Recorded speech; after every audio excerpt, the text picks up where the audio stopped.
Hey, everybody. Thanks for tuning in to today's webinar, Skilled Talent Pipelines, Planning, Building, and Maintaining. We're joined by David Nicola, Michael Peterson, and Adam Attar. Today's webinar has been made possible by our friends at GEM. And before we get started, I'd like to kick things off with a brief word from our sponsor. So we're going to turn off our mics and our cameras, and we'll be right back.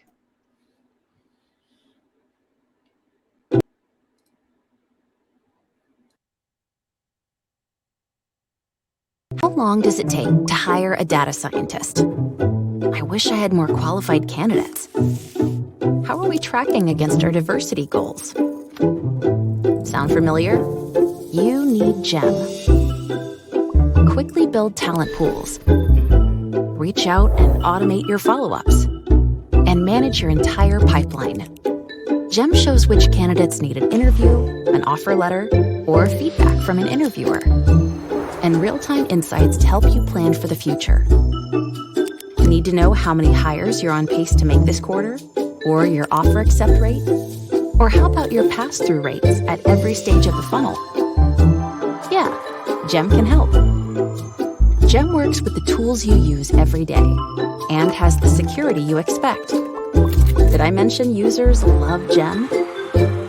Cultivate better relationships and hire more quality candidates with GEM.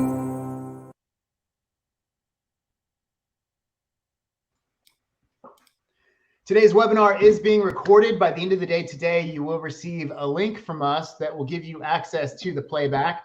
I've placed the HRCI and SHRM activity codes in the chat. That's located on the right-hand side of your screen. There's two areas over there. There's a chat, which is good for general discussion, and there's a Q&A tab, which is really good for asking questions from the panelists. So if you have any questions for those that are here today, use the Q&A tab. David, thank you so much for being willing to moderate today's discussion. I'm going to hand things over to you. I'm going to watch the chat, and I'm going to also, from time to time, put a couple of offers from GEM into the webinar. So be on the lookout for that. So without any further ado, take it away. Awesome. All right. Thanks, Josh. Hey, everybody. My name is David Nicola, and just to kind of give you some background, we're going to do some intros here first real quick. I've been in TA for, this is year 13. I haven't pulled all my hair out yet, so that's a good thing. I am primarily a front-end sourcer. So basically, I've spent all of my time in search and search strategies, pipelining, things like that as well. I've spent this time in different environments. So basically between agency, corporate, and startup, I've worked with all kinds of different size teams, filling all kinds of primarily technical recs and searches as well.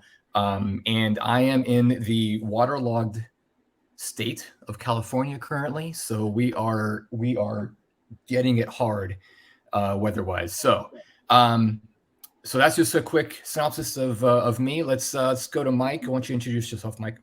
Yeah, you bet. So I'm Mike Peterson. I lead talent acquisition for our global supply chain and quality team here at Edwards Life Sciences. So I have teams around the globe that support our mission. I've worked in a bunch of different industries. Me and David worked in satellite and space. I've worked in defense, luxury goods, healthcare for a very long time. I've been in recruiting a little bit longer than David. We kind of joke that I was around when the Romans invented the employee referral program. Not quite entirely true, but probably closer to true than not. So super happy to be here. Love seeing people in the chat. I'll go ahead and turn things over to Adam. Thanks, Mike. Adam Arter, been in talent acquisition now for 17 years, 14 years specifically in medical devices.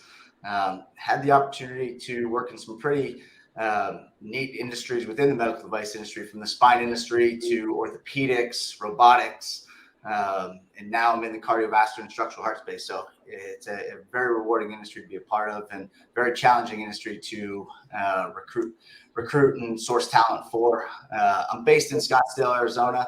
That's where I've landed now for the last 8 years. I've had the opportunity to live in some pretty cool places like San Diego, New York, and originally from Ohio. So, and I focus my role here at Edwards. I lead our global talent sourcing team.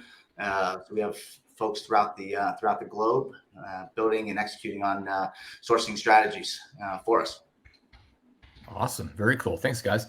So yeah, just real quick, looking at the chat, lots of people coming in from all over the world, Netherlands, DR, all over the country. So welcome. This is awesome, you guys. Thanks for taking the time to join us here. So let's just get right into it, guys. So I want to kind of build a baseline framework about talent pipelining, kind of as you see it. Get your unique perspectives on it. You could ask, 10 different recruiters or 10 anyone in TA, and you're going to get 15 different answers probably about what talent pipelining is. So let's start with Mike. What for you, Mike, what does talent pipelining mean to you specifically? And then we'll go to Adam. Yeah, I think that for me, what's at the heart of talent pipelining is enabling us to be a reliable source of talent for the business, right? So, delivering the talent that we need when the business needs it as much as we can, and kind of shifting more from, just looking at time to fill and days open to, hey, did you get the talent you needed when you said you needed it? And there is no way that happens without Adam's team and pipelining and, marrying that up with workforce plan and strategic planning as well. So that's my take on it, but, I'll turn it over. Yeah. What do you think, Adam? I mean, in line with Mike there, sourcing or talent pipelining in general, it's a strategic database of targeted talented profiles, who you as an organization functionally, want to engage with and hopefully attract to your organization. And with that, there needs to be a lot of transparency between, the TA ecosystems, the businesses as well to execute on that in a timely manner. Okay. So those make sense. Given your guys' individual experience and your background, what are some things you could touch on that maybe are what is not talent pipelining? Like, what are some common misconceptions maybe that you've seen that you try to combat negative stereotypes about? What do those look like? I think there's this perception that from the business more and maybe others, but that we can just pipeline in a vacuum. We can just source for everything, any possible scenario of talent need and any level from any location. And the fact of the matter is that's just not simply realistic. And this perception of, well, just keep them warm for, 5 years or whatever. And, at that point, you're not keeping them warm. To me, and Adam, I think this is the crux of what you and your team have to manage. There are windows of opportunity that have to line up. The candidate's ready to make a move, both personally and professionally. And that window is different for, say, a manufacturing employee that's working the front line to an executive. And that we have to have our window line up with, looking for someone. When, it's funny, people say, well, why did you end up where you are? And the most basic answer is, well, the company was hiring someone. So that's the window opening. So to me, that's a little bit of it. Yeah, that's so true, Mike. Timing is everything in the talent acquisition world, right? It has to line up on both sides. One of the most common misconceptions that I think people think about when you look at pipelining is candidates are readily available to make a change. That's not always true. The candidate could be in a good position. They could be in the middle of a project and they don't want to leave. So it's timing. It's about, organizing and managing that pipeline effectively. And a piece of that is also getting those individuals to work for you and your team and coming to you when things are right. So you want to have them know your brand and who you are. So, just brand awareness is a big piece of that as well. Yeah, I think it's about brand awareness, certainly. It's also about developing that relationship with the candidate, kind of what Adam was touching on is, they think of you first and feel comfortable coming to you when the window opens on the candidate side. And just to illustrate that, even just in a very pedestrian way, look at candidates that have kids in school. the window opens over the summer when, you know, they can move their kid from one school to another potentially and disrupt them less. But you slip into September, window's closed again. You got to wait until summer or maybe spring break, or winter break. But, you know, and that's a very common and very basic need on the candidate side. So I think us as talent acquisition professionals to pipeline effectively and to build that understanding along with the business, we have to educate the business about, you know, how those things change and get away from this. We'll just keep them warm forever kind of a thing. Yeah. Well, and one more that I would like to add there, kind of separate from this, is, you know, a misconception that, you know, especially as you're building a pipelining function, is that sourcing specialists shouldn't be involved with the business. You know, that it's key, it's critical to understanding the business and understanding what the needs are. You know, where, you know, you're not passing that information on. You think back to, you know, when we were all younger and you're playing the game of telephone and you're passing information from one person to the next. You know, you need to have, sourcing needs to have a seat at the table as well. It needs to be involved in the you know, active requisitions, the pipeline requisitions, to fully understand and target those individuals that you want to add to your pipeline. Mm-hmm. Nice. Yeah, totally. I mean, a couple of things for me. I mean, yeah, to me, like the most useless time of year for recruiting is the last half of Q4. It's the holidays. No one's around. No one's going to want to make a move before the end of the year's out, really. So that to me is just like a dead zone, right? Yeah. And I always kind of giggled at the whole, like when I first started hearing years ago about keeping candidates warm, I'm like, are we handing out winter jackets and mittens to these people? I don't like, what are we doing that, like, what does that mean in the context of being available and stuff? So it was just, it to me, keeping warm is like slowly rising. It's on this path of reaching thought leader status on LinkedIn or something, right? Where it's like, it's getting up there. So I'm like, okay, we got to come up with another creative way to engage. It's like you said, Mike, being able to expand on the brand and being able to amplify your EB initiatives and be able to amplify and then get creative when it comes to the engagement piece for sure. So, David, awesome. your theory on sending a blanket or a coat is not too far fetched. I do know a company that used to send blankets to somebody, branded blankets to individuals in their pipeline. So it has happened and it's been done. Hey, you know what? And if that helps retain and build pipeline and leads to more hires, great. That's awesome. But yeah, that's so funny. Oh my gosh. So I guess I'm just thinking, like, the keeping with the whole idea of keeping warm. I mean, and we'll get into talent pipelining versus talent communities. I definitely want to touch and talk about that in a little bit. Yeah, let's jump on that, Adam. I guess, what are some things, like strategies, that when it comes to pipelining and your TA is being told, you know, hey, keep this batch warm, or, you know, for lack of a better word, what are some different ways that you guys have seen and have been involved in doing that? I mean, because that's really where I think recruiting and marketing can really collaborate well together and work together to help that engagement piece. So what are some things you can think of that has really been effective? Yeah. So a couple of things there. I mean, first of all, you need to select a CRM, a platform that integrates well with your other technology. So you can effectively organize and collect data, because that's the most important piece. And, you know, as you think about building something like this out, you know, taking that data and making sure that it is organized appropriately, because you are going to have different strategies for individuals that made it to a finalist stage. You're going to have different strategies for people that have been fully vetted out, and you know they are a culture fit for you. You know they're a good match for your organization.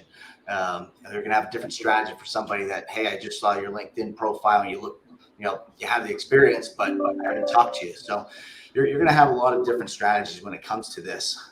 So, you know, understanding and organizing on the front end so you can work with branding and give direction and, you know, work together and partner together to say, this is what we need for this strategy. This is what we need for this strategy, to fully execute on that and engage and attract those individuals as a human being, because I mean, the automation is great, but we're in a world where you have to humanize the experience. If you're not humanizing the experience for them, then it's just another email that they're receiving versus an actual connection that you need to build to fully attract and engage that individual.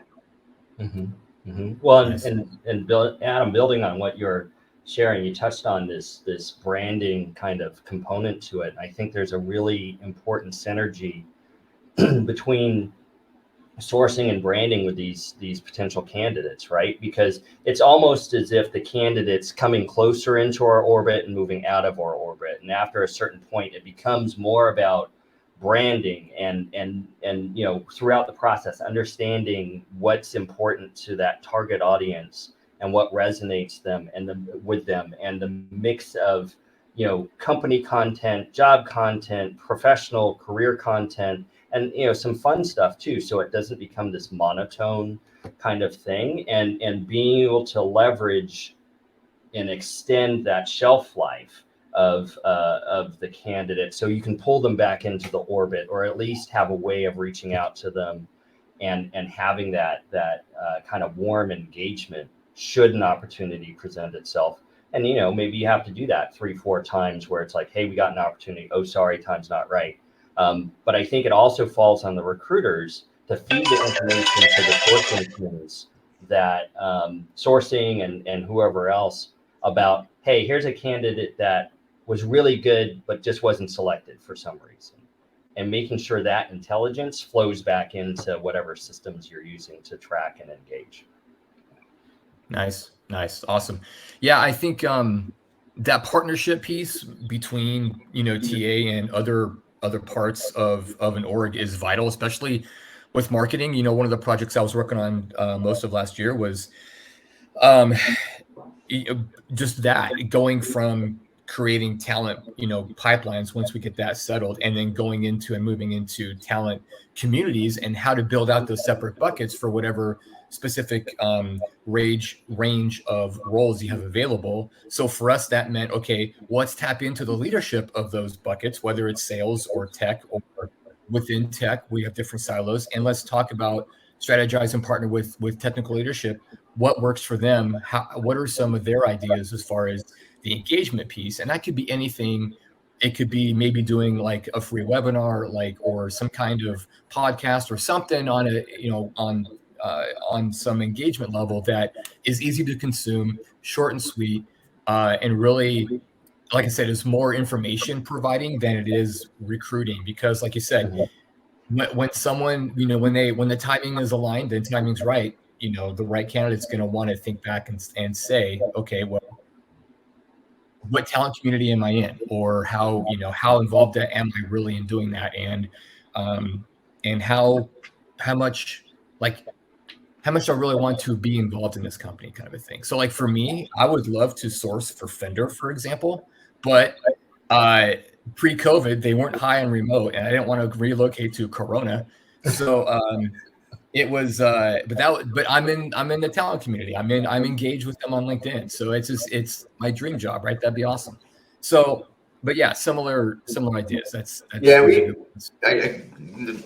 play off that example. I mean, we had February as Heart Month for us, and we did a campaign that was a 4 touch point campaign where each week we sent out something about heart disease awareness and things like that, but also tied in at the end to the jobs in our career site, which was beneficial as well. Again, it's not necessarily tied to recruiting, but it keeps somebody engaged and helps you understand the importance of and the meaning of what an organization does. Yeah. Well, yeah. And what I liked about that campaign, Adam, is it connected people to our mission, right? It's an opportunity to showcase the important work that we do, and every company has some capability or some opportunity, I guess I should say, around that, right? Like Fender, obviously, if you love music, love guitars, love that space, that's the opportunity. For us, it's mission, right? So, Fender gets our heart running a little bit faster sometimes, right? So this is good. Exactly. One thing that I would say as well, I mean, if you're, I don't know where everybody on the call is at with their talent pipelining kind of team or what it looks like. But if you're looking to first start something out, think high level. Look at your talent competitors, look at your product competitors, look at your industry competitors, and work from there on down, because that's going to help you really understand what you need to do beyond that, before you get so narrow with the scope of what you're looking at. You got to understand what your product competitors are, who your product competitors are, who your industry competitors are, and your talent competitors. Nice. Yeah, no, Adam, that's perfect. I was totally going to segue into that about just when you're building, not just you can't maintain a pipeline if there's nothing to maintain. So you got to build it out first. So as far as identification of talent, what kind of sources are like, what's that talent coming from, as far as how you are building those pipelines out specifically, as far as maybe like, organizations or tools or whatever is like, what's in your kit? Yeah. That's a great question. So we have our CRM is connected, so it's integrated with our ATS. So anytime somebody applies, they get pushed in automatically into the CRM, which is helpful. That adds a lot of people. But the sourcing team here at Edwards does a phenomenal job at going out and finding people on LinkedIn, finding people on ZoomInfo, finding people Indeed. Any other means, open web searches, and then we add them into the system from there, collect that information. So there's a lot of different sources that we leverage to find these people and get them into the system. So it just depends. We do stuff with our university relations as well to transfer them in from the system that they use as well. Yeah, I think there's also sources of opportunity, through competitive intelligence, finding out, the relative weaknesses or strengths of, who you compete against in the talent space.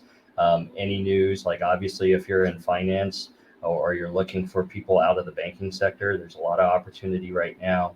But I find that having that strong brand out in the market where, even if you're not in our industry, you've at least heard of us. And then if you can go further and have relationships already established through these efforts of the sourcing team and the recruiters, then it just going back to the window thing, it just lines them up so easily and so quickly. Sometimes they come flying through those windows if things are lined up right. Yeah. Awesome. Very cool. I do want to get into the weeds a little bit and talk some nerdy data here a little bit, as far as like metrics and analytics. How is this information, as far as managing where sources are being used, as far as pulling talent out of, how is that information being tracked or managed, as far as what in your mind, what metrics are most important to measure when it comes to building pipelines? That's a great question. I don't know if there's one specific answer to saying what's best to measure or track. Mike, I don't know if you have any opinions or thoughts on that.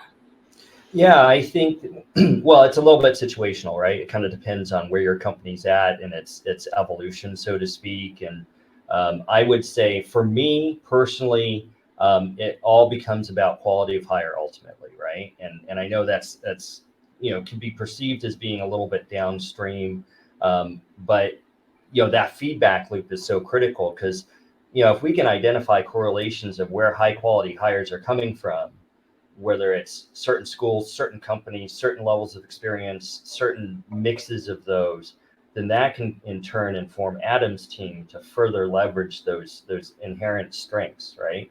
I think that measuring, conversions of, sourced candidates and how many are converting to, various steps of the process are important. But I know for the recruiting team, what I'd like to see, we don't do it here now, but I'd like to see us look at how long does it take us to move the person through to hire once we've identified them, to measure process efficiency. Because if the process, say we find the candidate through Adam or on our own, through a job posting even, at 30 days, but we don't extend an offer till 90 days. I'm like, why does it take us 60 days to figure out we got the right person? Like, shouldn't we know within a week or 2 weeks at the most? So I think the metrics around that support the quality of hire and conversion, as well as metrics that push back on your process and make sure that you're not exposing yourself to risk of losing candidates, are really critical. But those are different things for every company and every situation too. Yeah.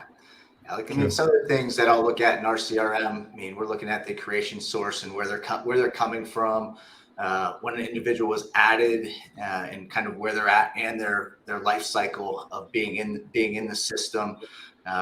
Conversion ratios. I mean, how long is it taking somebody to go from a sourcing screen to a recruiter screen to a hiring manager screen to a panel interview to an offer? All things that are important, because like Mike said, I mean, we're able to then go back and look at and impact and redefine our process. And then also the important piece is being able to evaluate campaign data. What are people responding to? What are they looking at? That you're sending out. What are they unsubscribing from? So you can continue to improve on that data and improve on the outreach that you're sending out.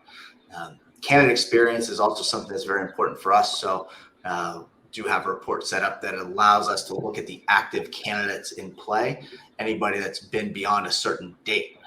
So we could then ensure that there's some type of touch point that gets sent out to, again, keep them warm, keep them engaged, for one bit or another.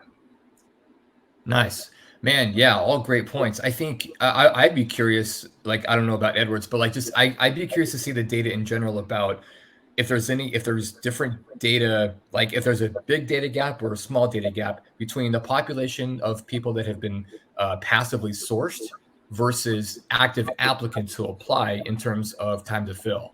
Like, which path has the best or the quickest time to fill, and the one that doesn't, what can be done to help kind of elevate that process also. I have a report. I built a report out earlier this year that's going to allow us to see that. Right now, we don't have enough data, but surely something that is being evaluated. Yeah. I think you make a good point, David. You're heading down this road of correlations between data sets, right? Like, what is the relationship between this and that? I think that's where the real power is around data and analytics that, to be honest, a lot of teams and companies kind of overlook. They're just so fixated on the simple, the rote, what they're used to, and they don't even really understand what they're looking at or the potential they're missing. Yeah, I think especially too, like you mentioned about candidate experience, it's different when, some orgs stick to like this cookie cutter canned process because that's the way we've always done it. Mm-hmm. And yet their process is like maybe let's just say like a recruiter call and like 5 steps after that of, loops and different hiring managers and talking hiring managers that have nothing to do with any of the roles or whatever. Like if we're talking to a sales manager for a tech role, it's like, dude, come on. Yeah. So I think that time could be maximized, I think, without a doubt, for sure. So as far as that process, because I mean, that's like, if I source someone and they get hired and they get on, they're the first person I'm going to. Hey, who do you know? Who are your friends that are open also? Because let's bring them on. But if they have a crappy candidate experience and you're just thankful they got a butt in the seat, mm-hmm. I doubt that they're going to really be that forthcoming. I think because they just maybe took the job for whatever reason. That hey, I got a mortgage, so that's why I'm here, kind of thing. Yeah. I think. And Adam, you made a point earlier also I wanted to just kind of reconnect on about the engagement piece as far as like maximizing opt-in rates for campaigns and minimizing opt-outs. So do you think that comes down to more about like frequency or duration or versus content that you're putting out? What do you think is some contributing factors to maximizing your opt-ins? Yeah, that's a great question, and it's something that we've evaluated as we look at the change in privacy laws and things of that nature that are occurring here in the U.S. and things that have been in place globally with GDPR. it's really tough to say because sometimes there's candidates that stay in a campaign for 3 or 4 touch points and then get out. There's some that get out early when it first comes. So it's hard to say if there's any specifics of, hey, it's content related that they're getting out, or it's time or cadence related. At least at this point for us now, as we continue to collect more data, we've been using a CRM for at least the last, I'll say, 2 years. We've been under contract for 3 years, but the last 2 years is really since we've started to dig into it. And it's hard to say what that looks like, because we even look at click-through rates or unsubscribe rates for individuals that apply to our recs, and that number is still moving up or still has a trend to it. So there's no real rhyme or reason as to why somebody's unsubscribing from a campaign. Cool. Mike, what do you think? Any thoughts? No, well, I think my gut feeling is it varies a little bit depending on the situation, right? To me, data in general just gives you something to dive into and look at and understand. So, I think what we'll probably find is, depending on the segment of the market that we're looking at, we'll see variations as far as what's a typical opt-out rate or opt-in rate or whatever. And again, it could change because of business situations outside of our control. But the key is always understanding your target, what resonates with them, building content and other things that just engage and are of interest and value, right? Because we've all seen companies that, whether it's in recruiting or even outside of recruiting, that do these drip campaigns horribly. And it's like, hey, you got a great product, but just because of the way you run your campaign, I don't want to ever buy anything from you again, right? So, I'm going through a couple things at the house where I'm like, oh my God, I'm so glad I didn't go with this company for this project because they're driving me crazy, Yeah. So I think it's a little bit the same. If your goal is to scare away prospects and customers, you're doing a great job. Yeah. I just don't understand their objective, right? So. Yeah. Exactly. We're gonna say, Adam?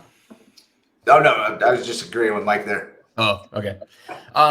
So I want to take a little bit of a pivot. I just have what I was thinking about this earlier. As far as internal transparency. So when you're ideally working with different teams and different businesses in your org, how important is the internal transparency when it comes to communication? In terms of, okay, I guess how much of your cards do you show?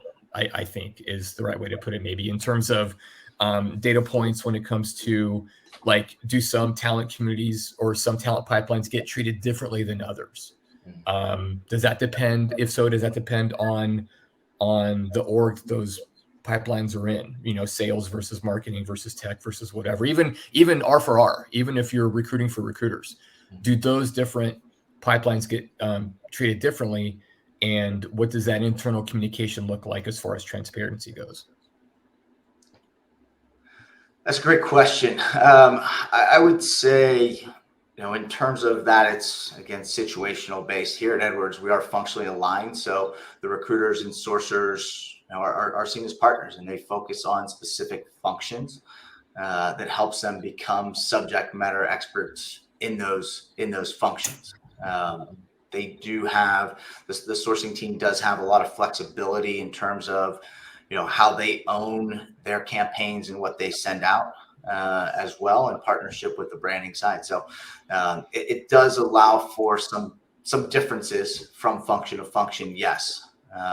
But, in terms of, the importance of it is ensuring that you're getting the appropriate content out and you're targeting the appropriate people. It could be a small pipeline of 10 people versus 1,000 people. You think about different functions and how those align. And if you're sharing numbers, they may not be apples to apples because of that. If we're looking for a catheter engineer versus a sales rep, the catheter engineering side of things is going to be a very small talent pipeline. So you can't share that information with somebody and say, okay, here's what we're doing. Well, what's the output? What's the data telling us? What's actually coming out of it versus just sharing the information and saying, okay, well, why aren't we sending out this? Well, we don't have that much to send out, or our audience isn't. So you have to, understand the audience and those key triggers as well. Yeah, I think Cool. I think candidate behavior plays a role in this too. Because to Adam's example, the behaviors we see among sales professionals versus catheter engineers, maybe not night and day, but it's just a very different crowd, and the things that resonate with each one are so different. And I think what we have to caution against internally is there is, I don't know necessarily about pipeline data, but there is a propensity sometimes for the different business units to compare data, and it's like, but you aren't even comparing apples to apples, manufacturing gets a ton of candidates sometimes, but that doesn't translate to, we should be getting, so many thousand catheter engineers per month. That's just even possible, but it won't stop the business from jumping to that and at least making it a point of discussion. So, I would say, being transparent with your function or the business that you support, and the effectiveness of the strategy that you're executing on is highly important. You don't want to keep them in the dark. You want to be able to provide positive information and also share the challenging information. And a lot of that will come from setting expectations on the front end as well. Yeah, I think that we have to be more comfortable as a profession, although it's gotten a lot better since I started, back with the Romans, apparently, that we're the subject matter experts in the room when it comes to TA. And I know when I'm looking for people to join my team, I want them to be comfortable pushing back on VPs, senior VPs, and, in a respectful way, like, hey, I understand that this is your expectation, but here's why we might need to adjust those so that you can be successful in this search. Because I remember during the height of the pandemic, there was someone on our data team, our big data team, that said, oh, well, everyone's being laid off and you shouldn't have a problem finding a data engineer. I'm like, well, if you want to hire a waiter and try to train them as a data engineer, but, it's not like data engineers are the ones that are losing their jobs, but, that was their perception. So everyone's looking, everyone's being laid off. Yeah. No, I think there's definitely a correlation between leadership, like senior leadership, who thinks that they know recruiting and can and has too many cooks in the kitchen and has their hands in everything. It does remind me of some certain NFL sports owners who think they are coaches and general managers, and they are clearly not, and they haven't won a championship in 30 years. Dallas Cowboys. I'm just saying. So but it's true. I think it's tough to. I think for people who are attending, they may come from an org that maybe they don't have the best environment to do as much gentle pushback as they would like, because of whatever you want, trust issues, or leadership not trusting TA to a certain extent, whatever it is. What for folks here that are maybe in that position where they know they need to build out talent pipelines in communities, but they keep getting some level of pushback, what do you think are some tips that could help them when it comes to getting buy-in from leadership? What do you think that could look like? Yeah, I think for me, it's having the right people that feel comfortable having the conversations, right, on the recruiting team. I think that's key. And unfortunately, to your point, David, we have a great environment here where we can have honest and open dialogue with all leaders of all levels, and they receive things well. But I know that's not the case, and I have personal experience with that at other companies. I think it's a matter of having the right people. It's a matter of persistence. It's a matter of having the data that they can't argue with, and then in encouraging them to take what on their side looks like a risk and acknowledging that, like, hey, I know you're kind of taking a risk on trusting me with this, and then, following through and delivering on it. And hopefully, if you could do that one leader at a time, even if it's, manager level, you can build some momentum around building out that talent culture, but it could take years. So you got to have your expectations in the right place. Yeah. To piggyback off of Mike, I mean, we're fortunate to be in a setting where talent acquisition is, very well respected and, has a seat at the table. It's not like that everywhere. I haven't worked at everywhere where it's been like that. And it's tough and it's challenging. From a recruiter perspective and a sourcing perspective side of things, optically, if you're able to add a sourcing support to it, sometimes that adds a little bit more value because there are more people involved in that. It just depends on how your team is structured and what the definition is of that individual. But it could help you gain some additional respect and responsibility, as people think about using agencies. For some reason, hiring managers always love the voice of an agency, right? Oh, yeah. It's like they're giving it to us, but when we internally say it, it doesn't work. But somebody externally says it, and it's like, oh, that makes complete sense. Yeah. So when you picture it or position it in a way of, hey, our sourcing team is here to add additional value, and we function like an agency, it brings that credibility up, and it helps the recruiter then build credibility as well, because they're the one that brought them in, and there's just a little bit less tension. The hiring manager, the business leaders let that guard down a little bit more and allow you in. Yeah, I think sometimes as not just talent acquisition, I think broader HR. Sometimes we get so focused sometimes when we're working with the business on teaching them how the sausage is made, so to speak. I don't think the business cares 90% of the time how the sausage is made. So yeah. But focusing on that takes away from the opportunity to educate the business on something they want to learn, and then how we execute and how we get it done is I'll be honest. My hiring managers probably meet with Adam's sourcers and my recruiters, and they still don't understand the difference. And they've, probably worked with them for 3, 4, 5 years in some cases. They're like, I don't know, They seem kind of similar, but me and Adam know they're different, and that's fine. That's all we need.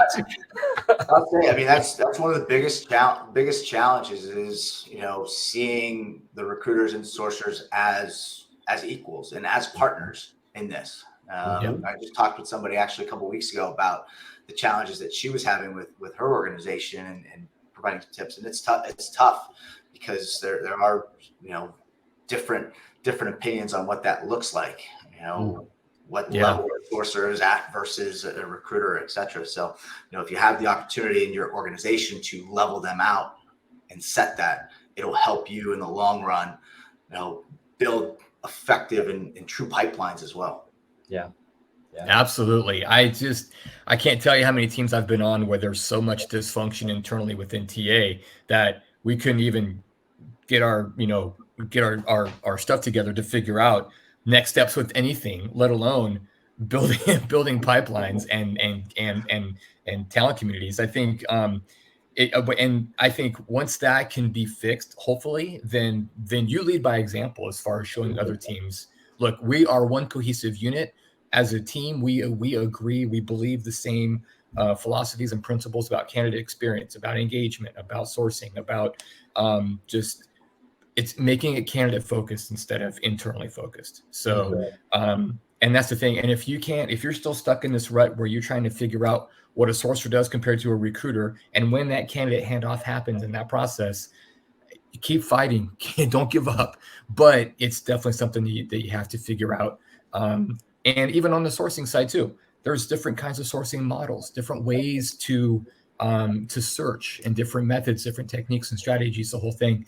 For me, I'm not a recruiter. I don't close. I'm a terrible negotiator. I'm just not good at it. So I focus on the front end piece as far as search, and I made it 13 years so far. So I think I'm doing okay, right? But that is to say, everyone's still learning. Everyone comes in at different levels of experience. And so everyone, I think, is on the same page from a learning perspective within TA, that to just absorb as much as you can, model and display best practices, because it's all about the candidate and getting, it's a win-win. It's about the candidate, and you're also going to get the hires you need. So just my 2 cents. Awesome. Hey, Mr. Josh, how are we doing for time? We have a few minutes left. We've got about 15 minutes. We've got time for questions. If anybody out in the audience has anything that they want to add. This has been a great discussion so far. And we've got a great opportunity. We've got some great leaders here. So if you've got anything that you want to ask, this is the time. Cool. Yeah, I'd be curious within the attendees here, just kind of, org size maybe a little bit, or just kind of any barriers you guys are facing as far as building talent pipelines from even a search perspective or just resource perspective, maybe. What kind of barriers you have there, maybe, perhaps. What are some, like, for Adam and for Mike, what's one best example in your experience that you've seen talent pipelines be most effective and really be able to meet goals and meet numbers? Like, just if you can just give a quick summary in terms of what's like the best thing you've seen about talent pipelining. I know it's a loaded question, right? There's a lot you can pick from. I'll defer to the sourcing expert here. Now I'm really racking my brain here, but the best thing that I've seen from a pipeline side of things, again, it comes down to transparency. I mean, you have to have it with the business.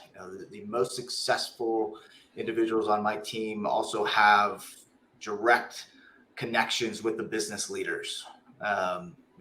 Pipelining, and I guess this could have been a misconception that I mentioned earlier, is pipelining is not just about collecting people into a database. It's about actually talking to those individuals to understand who they are, so you can say, okay, this is somebody that I want, this is somebody that I need. So, even going as far as interviewing with hiring managers, even though you don't have a rec open, sad to say, but people don't want to talk to recruiters in today's world. They want to talk to business leaders. So, if we could get them there, that's going to make a big impact. And that's, again, that's what I see. Best, I guess, is when, I give my team shout out to this all the time, when they could find a candidate where we do not have a rec open, and they put them in front of a hiring manager. The hiring manager's like, I have to create a rec to get this person. That, to me, is the ultimate win that somebody's going to get. And if you think about pipelining, I guess that's what it would be for me, David, is when my team is out there searching and they understand the business and they know the business, they know the leaders, and they talk to somebody and they're like, this is a personality match, this is a culture match. Not sure what they'd be a fit for, but I got to get them in front of the hiring manager. Yeah, that's the most amazing thing, though, to come across people for that are fit for roles that you don't even have open yet, and to have that prompt of your leadership and management to say, hey, we got the money for it, let's open a rec and let's get here. That is super rare. That's awesome, because usually it's always the other way around. As far as, okay, here's an existing rec, now go find people. If you can flip it, that's amazing. That's awesome. We've had a scenario where we didn't even have budget for a role, and hiring manager's like, I'm going to find budget. And he went out and found budget for a role and just created a role out of nowhere. It was a phenomenal win for the sourcer. And that's what pipelining it's about. I mean, you got to look at pipelining, short-term strategy and long-term strategy. Yeah, for sure. I think that for us, and to Adam's example, we need to, as an industry, as a profession, shift people out of the talent surplus mindset. There's managers that are still stuck in that, like, they talk the talk. They go, oh, I know it's hard, but their behavior doesn't match how hard it is to find talent. And so, when I present here to the business, sometimes I say, hey, we got to shift your mind from ordering pizza and saying, hey, I want, half pepperoni, easy sauce, extra cheese, and I want it in 30 minutes, and it's free if it's not 30 minutes, right? We got to shift them from that to we're exploring for oil. And so it's a long play. And there's candidates that we'll talk to for years before we bring them on board. But I think it all starts, my opinion, is it all starts with building a talent culture around planning for talent, having workforce plans, sharing those, making them visible. So not just the business knows what's coming, all the recruiters know what's coming. And as they interact with candidates, can expose these opportunities to the business and say, hey, I know you got an opportunity coming in third quarter, but this guy looks like the person that you should talk to. So let's set up a call, and then, you know, we'll take it from there if you want to pull forward budget or whatever. That is what gets what Adam described to happen more regularly, my opinion. Yeah. So, yeah. No, head counts are not in stone. They're not gospel. They can most likely be flexed and be able to shift and move things around. That's a great analogy. That's awesome. That's cool. Thanks, guys. Another thing that the sourcing team here does very well is they're not short-sighted on what they're working on. So looking at and understanding what else is out there, so we can pipeline, so we can get ahead of stuff. You know, working with our talent management or our workforce planning team to see where people are leaving or where people may be retiring from. You know, there's an aging population depending on where you're at. How can you get ahead of those things with pipelining to prepare for, you know, any mass exodus or anything that may be coming up? So I mean, you have to. It's not just about recruiters and sourcers either. It's about, again, the whole ecosystem of a business, and making yourself have a seat at the table so you understand as a leader and can convey that message to your team, to have those conversations and pipeline where you need to, you know, be strategic about it. Nice. Awesome. Great points, guys. All right, Josh, I know for sure we have some questions, I think, at this point. I'll let you steer that ship. Let me jump into the chat. We've had, let's see here.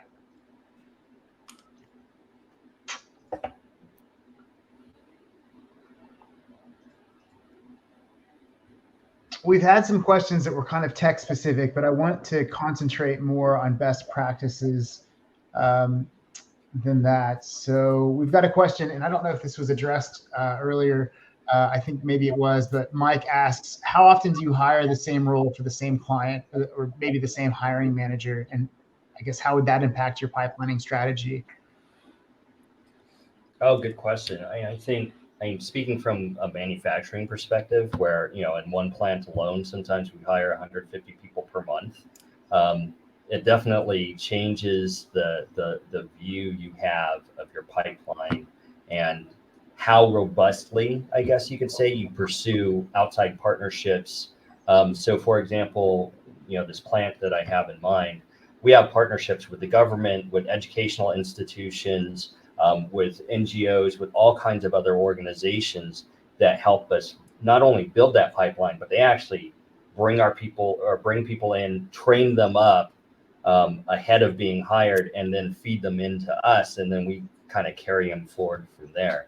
So, you know, if we only hired a handful of people per month in those roles, there, you know, it just wouldn't make any sense. So it definitely has an impact. But Adam, I'll turn over to you too.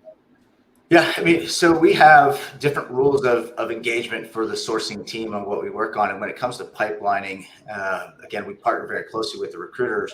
And for us to understand our annual operating plan and where headcount is, allows us to pipeline. So as you as business leaders know, you're not going to add all your people in 1 month.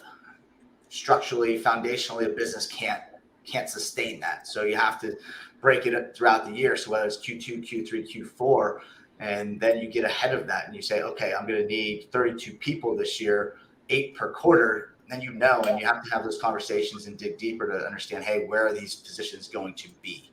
You know, what are the gaps of your team, so you can understand that.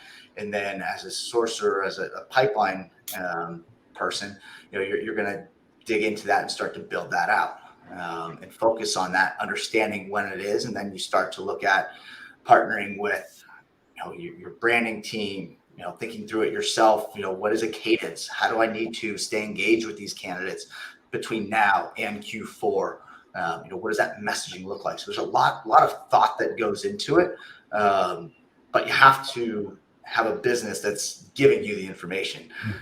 You can't do it. You can't go out there and just pipeline. I've had scenarios where managers come and they're like, "Oh, we want a pipeline for this rec." Okay. Do you have anything open? Anything planned opening? No, we just want a pipeline for it. Okay.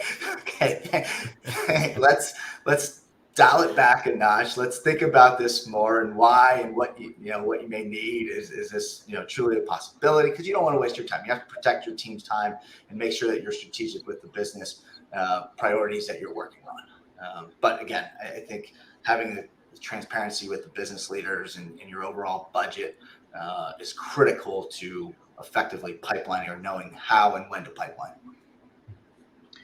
There's a question here related to budget, and it kind of links to a question that I was thinking about. So there's a question here, if a company's not willing to switch their ATS due to budget cuts or things like that, and I think we're seeing kind of changes in budget across the board within a lot of orgs. And one of the things that I've been thinking about a lot lately is capacity and being able to communicate that. And I think capacity ties in to pipelining as well. So do you have any advice for tracking, measuring, analyzing capacity, and then being able to communicate that in order to get bigger budgets or get resources or tools or things like that? And if leaders come to you and say, "Hey, I need you to do X, Y, Z. I need you to pipeline for this type of role," being able to push back and say, "Okay, well, here's where we're at. This is what we're able to do. Are you willing to pull back here and here in order for us to add horsepower over there?" It's kind of a roundabout question, but I wanted to ask that. I'm going to give Mike a plug real quick, and then I'll turn it over to him. Mike's going to be talking about our talent acquisition model, I think in May at ERE. So if you have a chance to listen to that, you can learn more about how we do our talent acquisition operating model. Go ahead, Mike. All right. Well, thank you, Adam. I appreciate the plug. One of the things that comes to mind that I think a lot of talent acquisition teams overly focus on is, like a cost justification. And I'm not saying cost justification isn't important, but you also, I think, as a TA team, need to look at revenue opportunity loss. So let's face it, most of us work for-profit businesses. We're hiring people to make more money, right? Now, even in a nonprofit, you're still hiring people to generate revenue. You're just trying to reach a net zero at the end or reinvest. So, looking at the cost of when an opening exists, what is the lost revenue per employee per day, and building that into the cost, or building that into the equation. Because if you're just all about cost in TA, and I get where it comes from, because we're, perceived a lot of times as an overhead function. All it is a race to the bottom. It becomes a race to being commoditized and being, we just got to do it cheaper every year. And that's not a way to build a strategic function. So, look at the cost, but also look at, what it costs the company to have those openings stay open beyond 30 days, 60 days, 90 days, whatever it is. You will probably find that you are able to get to more justification for a technology change that way. Because I know sales would never say, "Hey, we're driving our costs down, but that's why you should let us hire more salespeople." No, they talk about revenue loss, and why aren't we doing something similar? We are just about out of time. I'm going to drop a link to the upcoming ERE conference, which is happening in San Diego. If you're able to join us, we'd love to see you there. We've got a great lineup of speakers planned. David, thank you for moderating this discussion. Adam, Mike, thank you so much for taking time out of your schedules to be here to answer questions and provide insight. And big thanks to Jim for making today's webinar possible. If you've not checked out their suite of services, I highly recommend that you do so. And if you'd like to book a demo with their team, I've put the offer out there on the screens. So that's a great opportunity for you to learn more about Gem. And without any further ado, thank you so much for tuning in and for your continued support of this program. We will see you next time. All right. Thanks everyone. Guys. Take care. See ya. Bye.